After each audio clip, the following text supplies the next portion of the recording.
অসম্ভব, পারবো না আল্লাহ তর্কের খাতিরে। তার মানে এই একটা ফতুয়ার মাধ্যমে বাংলাদেশের প্রায় 90% মুসলমানকে কোরআনের তেলাওয়াতের মহামূল্যবান ইবাদত থেকে দূরে সরানোর একটা চক্রান্ত শয়তানি। এটা হচ্ছে পাগড়ি লাগায় সুন্দর দাড়ি দিয়ে নেক্সুলোতে নেক্সুলোতে। এবার আপনারা বলেন অর্থ না বুঝে পড়লে সব হয়তো হয় না। আপনারা বললেন দলিল লাগবো না? হ্যাঁ আছে, মাশাআল্লাহ, এটা তো ভালো দলিল আছে। দলিল দিবেন কারা? ওলামায়ে কেরাম। তো ওলামায়ে কেরামের কাছে দলিলের অভাব নাই বলেই তারা তো শক্তভাবে প্রতিবাদ করে। কিন্তু আপনাদেরও কিছু টুকটাক দলিল জানা থাকে ভালো, নিজের সেফটির জন্য, আপনি যেন বিভ্রান্ত না হন। এরকম একটা সহজ দলিল আপনাদের সামনে আমি পেশ করছি। আল্লাহর নবী সাল্লাল্লাহু আলাইহি ওয়াসাল্লাম বলেন, মান ক্বারা হারফান মিন কিতাবিল্লাহ ফালাহু হাসানাহ ওয়াল হাসানাতু বিআশরি আমসালিহা। নবী বলেন, কেউ যদি কোরআনের একটা অক্ষর পড়ে আল্লাহ তাআলা তার আমলনামায় 10টা নেকি লিখে দেন। সাথে সাথে মশ করেন, অক্ষর একটা নেকি কয়টা? আবার বলেন অক্ষর একটা নেকি কয়টা? আবার বলেন অক্ষর একটা নেকি কয়টা?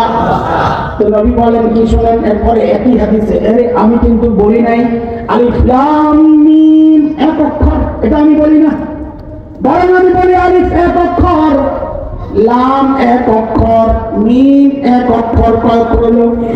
এবার বলেন তাইলে হাদিস থেকে আপনারা কি বুঝছেন? আলিফ পড়লে কয় নেকি? এটা বুঝছেন? এটা কি বুঝছেন?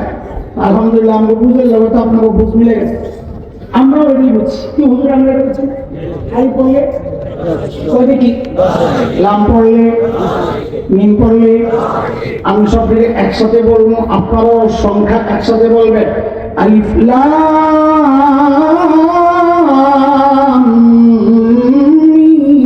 মিম। কত কত বুঝছেন? এটা এটা বুঝছেন? ঠিক আছে, আমরাও এটাই বুঝছি, আলহামদুলিল্লাহ। তাহলে তো সব ঠিক। আলিফ লাম মিম পড়লে 30 নেকি হয়, বুঝছেন কোত্থেকে? এই হাদিস থেকে। মাশাআল্লাহ, শাবাশ, বলেন, আমার ঠিক করে বলেন। আলিফ লাম মিম পড়লে 30 নেকি হয়, বুঝছেন কোত্থেকে?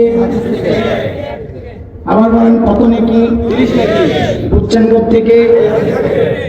আচ্ছা, ওরা যে বলে অর্থ না বুঝে পড়লে সওয়াব হবে না, তো অর্থ বোঝার জন্য অর্থ থাকা লাগবে তো নাকি? না, না থাকলে অর্থ বোঝা যাবে? থাকা লাগবে। তাহলে আপনি একটারে ধরবেন, যদি এমন একটারে পান যার হেল্প করে আমাকে বদনাম করে, হেফাজতি করে গালি দেয়, আচ্ছা এখানে জমা হয়ে গেছে, একটু বড় হয় ইনশাল্লাহ, এর ধরবেন ধরে বলে, ভাই তো আমি সাথে কয় অর্থ না বুঝে পড়লে সব হয় না। আমরা তো হাদিস থেকে বুঝলাম যে আলিফ লাম মিম পড়লে 30 নেকি হয়, তো অর্থ বোঝার জন্য তো অর্থ থাকা লাগবে। তো আলিফ লাম মিমের একটু অর্থটা কই আছে? কি করবো মুরব্বীরা জানে। কি বলবে? মুরব্বীরা জানলে তুই কেন আলেমদের গালি দিস? মুরব্বীরা দেখ, কি কথা বলছে? আপনাদের সাধারণ মানুষের বিরুদ্ধে আমাদের কোনো অভিযোগ নাই, আক্ষেপ আছে। দিনের ক্ষেত্রে আপনি একজন পাগড়িওয়ালা ইঞ্জিনিয়ারকে পয়গাম্বর দিলেন মুফতি আব্দুল মালিক হাফিজাহুল্লাহর উপর, আপনারা কেমনে বুঝাবো? দিনের বিষয় একজন পাগড়িওয়ালা ডাক্তারকে আপনি আমি মুরব্বী মানলেন, শেখ মাহমুদ হাসান জান্তাবাড়ির হযরতকে আপনি মুরব্বী মানতে পারলেন না, এটা আপনার দুর্ভাগ্য, আপনার দুর্ভাগ্য। এটা আল্লাহ সবার জন্য সমস্ত কবুল করে না।